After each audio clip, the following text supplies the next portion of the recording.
오늘도 뜨거운 이슈를 시원하게 풀어봅니다. 김수민 평론가, 이현웅 YTN 라디오 아나운서 나오셨습니다. 안녕하십니까? 안녕하십니까? 반갑습니다. 자, 바로 하시죠. 첫 소식이 대통령실 대대적 인사 개편이네요. 네, 그렇습니다. 대통령실 정무수석 비서관실 산하 비서관 2명이 사의를 표하면서 비서관급 참모진의 인적 개편이 전격 단행됐습니다. 아하.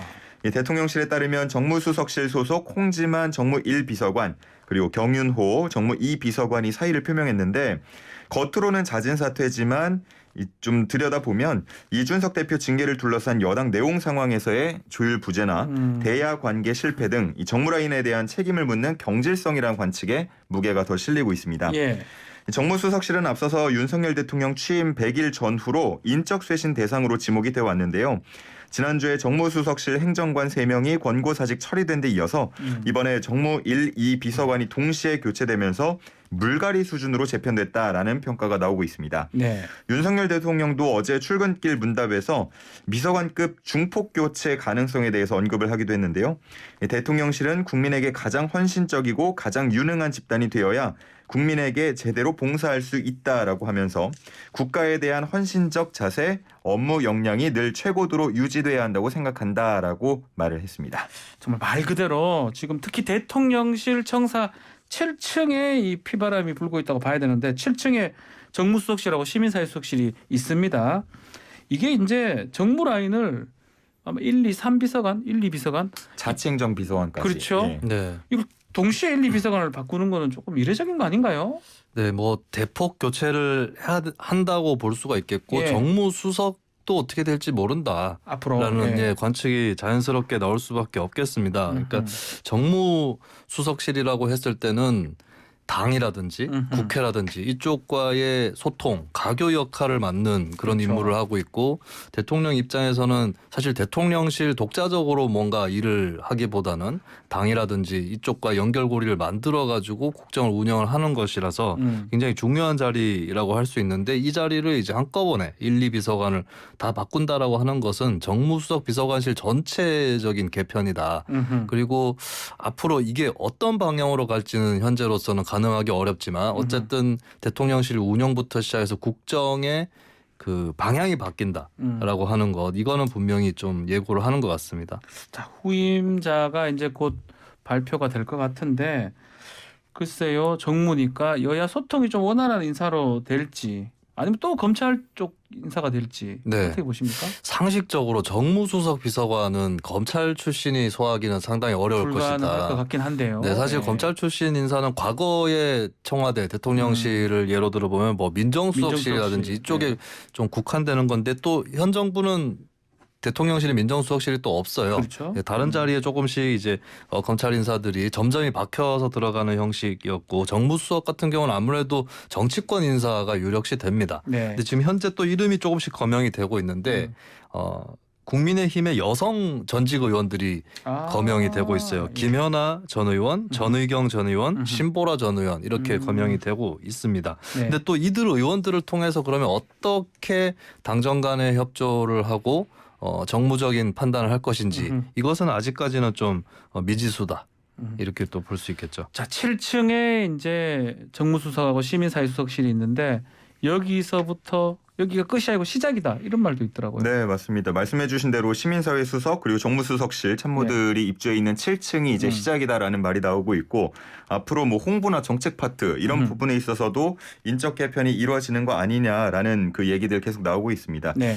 뭐 대통령실이 참모진 교체에 대해서 일일이 하나하나 다 공개하지는 않을 방침이다라고 밝혔기 때문에 앞으로 뭐 드러나는 게 얼마나 있을진 모르겠지만 아마 중폭의 교체가 있지 않을까라는 전망들이 나오고 있는 상황이고요. 뭐 일각에서는 즉시 충원하지 않을 수도 있다라는 관측들도 나오고 혹은 여러 자리를 통폐합해서 새로운 자리를 만들 수도 있다라는 가능성에 대해서도 얘기가 나오고 있습니다. 자, 한편 민주평통 수석 부의장 내정자였죠. 김무성 전 의원에 대한 인사가 보류가 된 것 같아요. 네, 김무성 전 의원 입장에서는 뭐 이럴 거면 뭐를 하지를 말든가 이렇게 생각을 할 것 같은데. 똑같네요. 네. 김무성 전 똑같습니다. 의원 예. 깜짝 문제가 놀랐습니다. 이제 예. 일단은 명목상으로 나오는 얘기는 네. 김 전 의원의 형이죠. 가짜 수산업자 그렇죠. 사건의 어떤 예. 피해자로 또 연루가 된 바가 있습니다. 그런 부분들을 좀 대통령실에서 신경을 쓰고 있다라고 보도가 나오는데, 근데 또 한편으로는 김무성 전 의원이 여권의 어떤 좌장 중진으로서 특히 윤핵관이라고 불리우는 권성동, 장제원 의원과 가까운 관계다라고 하는 거, 여기에 대해서도 이목이 쏠리고 있습니다. 그래서 그쪽 라인을 정리하려는 차원, 그 일환에서 김무성 전 의원에 대한 민주평통 수석 부의장 내정도 철회되는 것 아닌가, 이런 관측이 또 나오는 것이죠. 지금 그 말씀인데요. 김무성 전 의원 카드도 철회가 됐고 최근에 그 비서관들 인사된 부분도 있고 대부분 이른바 윤핵관 쪽 아니면 정치권 쪽, 여의도 쪽 사람들인데 뭔가 윤핵관에 대한 이 견제 부분들이 지금 이루어지는 거 아니냐 이런 네. 관측도 있더라고요. 네, 공공연하게 대통령실 고위 관계자 명의로 언론에 발언들이 나오고 있는데 예. 윤석열 대통령이 아니라 윤핵관 쪽을 바라보는 인사들은 정리할 것이다. 아. 예, 이런 말이 뭐 기명은 아니지만 예. 공공연하게 대통령실 고위 관계자 이렇게 해가지고 언론에 등장을 하고 있습니다. 예. 그래서 현재 흐름이 윤핵관 쪽 라인이다. 혹은 윤핵관 추천을 받고 들어온 사람이다. 이런 쪽을 좀 걸러내려고 하는 흐름은 분명히 감지가 되는 것 같고요. 예, 이게 남아있는 관건은 그러면 그들이 물러난 자리를 누가 채울 것이냐. 그러니까요. 예. 예, 그러면은 윤핵관 그룹과 모종의 그룹 간의 어떤 신경전이랄지 내부 갈등이 있다고 했을 때 그 반대편 사람들은 또 누구를 얘기를 하는 것인가. 예, 이 부분이 또 앞으로 초미의 관심사가 될 것 같습니다. 알겠습니다. 자, 다음 소식은 대통령실 취임식 명단 논란 다시 불거졌는데 이게 어떤 내용입니까? 네, 행정안전부가 윤석열 대통령 취임식 초청자 명단을 파기했다고 밝혔다가 일부 보관 중이라고 번복을 했습니다. 아하. 이에 관련해서 이상민 행안부 장관은 공문으로 접수한 것이 일부 남아있는 것이다라고 밝히기도 했는데요. 어제 국회 행안위 회의에서 출석해서 관련 질문을 받으니까 이 공문 접수와 인터넷으로 신청하고 추천받은 게 있다. 공문으로 받은 거는 남아있고 인터넷으로 온 거는 개인정보라서 취임식 직후에 파기했다. 이렇게 좀 구분해서 밝혔습니다. 네. 이 장관은 실무자의 착오가 있었다면서 처음부터 오해가 없도록 잘 설명했어야 하는데 송구스럽게 생각한다라고 덧붙이기도 했습니다. 예. 앞서서 취임식에 극우 유튜버 안정권 씨 비롯해서 김건희 여사 주가 조작 의혹과 관련이 있는 도이치모터스 전 회장의 아들 등이 참석한 사실이 뒤늦게 드러나서 논란이 일기도 했습니다. 자, 취임식 초청 명단 이게 이렇게 논란이 될 줄 몰랐는데 그만큼 이때 추천된 여러 인사들이 논란의 소지가 있다. 이런 걸 또 반증하는 것 같기도 해요. 네, 일단은 뭐 정치적인 논란을 불러일으킬 만한 인사로서는 이제 극우 유튜버를 그렇죠. 꼽을 수 있는 것이고, 그리고 다른 사적 인연, 특히나 어떤 사법 리스크 관련된 것이 있죠. 네. 도이치모터스 관련해서 그 전 회장의 아들이 참석했다. 이런 부분들이 이제 민감해질 수 있는데, 이게 흡사 저는 2019년에 네. 일본에 아하. 벚꽃 스캔들이라고 있습니다. 그 당시 예. 이제 벚꽃 행사가 있죠. 일본에 큰 행사가 있는데 네. 아베 신조 당시 총리의 어떤 인맥이라든지 이런 인사들이 많이 이제 그 참석자 명단에 끼워 넣게 돼서 행사가 사유화됐다. 이런 논란이 굉장히 있었는데 그것하고 좀 비슷한 버전이 아닌가. 한국 버전으로 갈 수도 있는 예, 그런 논란의 소지들이 좀 있습니다. 자, 핵심이 이 명단 파기에도 문제가 없느냐 이 부분 같아요. 행안부는 개인정보기 때문에 파기했다라고 하고 있고 야당 입장에서는 이 개인정보라고 하더라도 대통령 기록물인데 이거 파기하는 거 범죄 아니냐라고 주장을 하고 있는데 어떤 게 맞는 말입니까?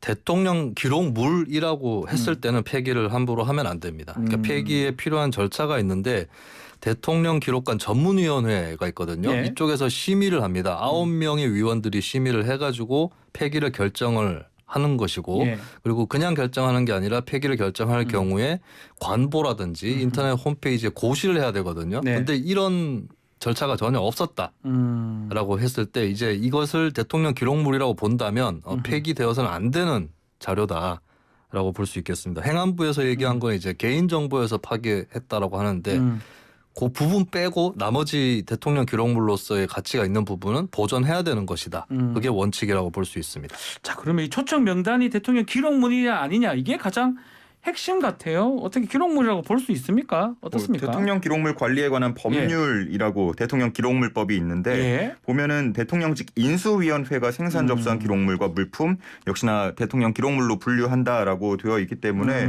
뭐 크게 봤을 때는 대통령 기록물이라고 볼 수 있을 것 같고 이수진 더불어민주당 의원도 예. 대통령 기록물 관리법 2조에 의해서 인수위 취임준비위원회 취임식 초청 명단은 대통령 기록물로 돼 있다 이렇게 이야기하기도 했습니다.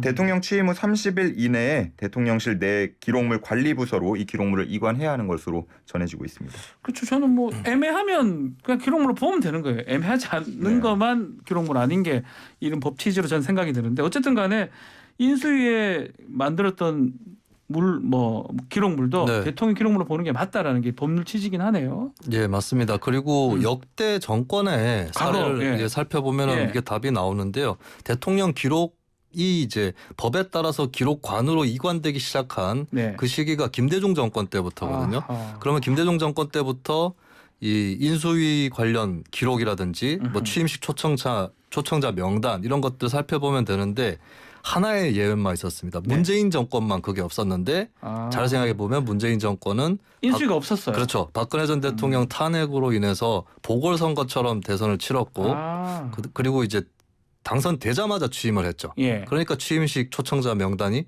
없을 수밖에 없는 그렇죠. 겁니다. 그러니까 문재인 정권만 빼고는 김대중 정권 때부터 다들 이 초청자 명단이 기록관에 보관이 돼 있다라고 하는 것이죠. 그렇죠. 뭐 보관하면 되는 건데 그렇게 없애거나 했다는 게 자체가 그게 논란이 된다 자체가 그 명단이 상당히 좀 불편하거나 논란이 된다 이런 걸로도 생각할 수 있는 거네요. 예, 그렇게 인식될 수 있기 때문에 행안부도 조심을 해야 될 일이고 이상민 장관도 이게 보관되어 있는 것이고 네. 뭐 답변을 하다가 실수를 한 것이다. 일단 이렇게 수습은 했습니다. 알겠습니다.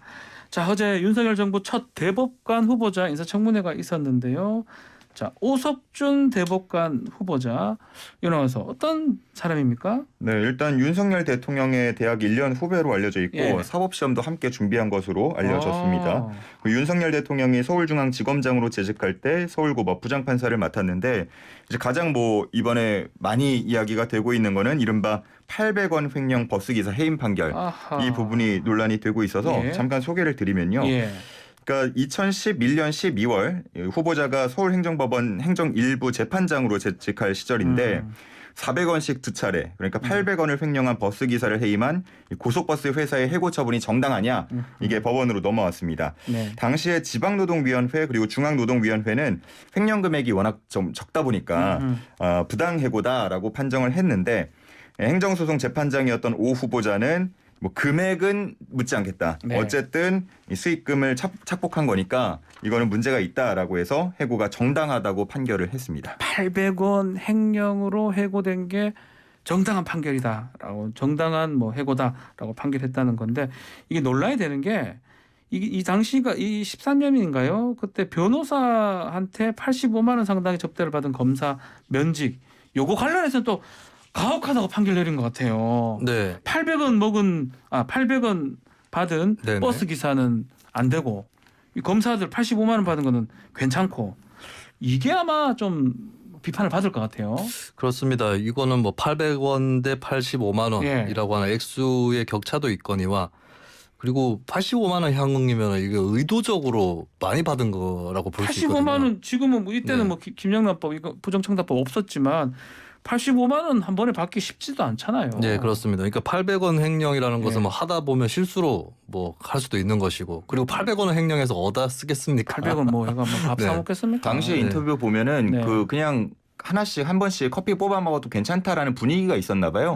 그래서 커피를 몇 잔 뽑아 먹었던 걸로 전해지고 있습니다. 예, 그 자체가 올바른 행동은 아니겠지만 그렇죠. 근데 예. 85만 원 향응받은 검사는 면직 그렇죠. 처분을 한 것이 부당하다. 그리고 그 85만 원 내역을 보면은 2차비라는 표현도 나오거든요. 2차비가 뭘 의미하느냐. 어제도 이제 민주당 양이원영 의원이 이 부분에 질의를 했었는데 그러면 이제 성접대라든지 성매매 이런 쪽도 의심을 해볼 수 있는 것인데 이런 것을 따지지 않고 면직이 부당하다라고 한 거 아니냐 이렇게 물었습니다. 어쨌든 각각을 따져봐도 부적절하거니와 두 사례를 견져보면 더더욱 형평에 맞지 않다.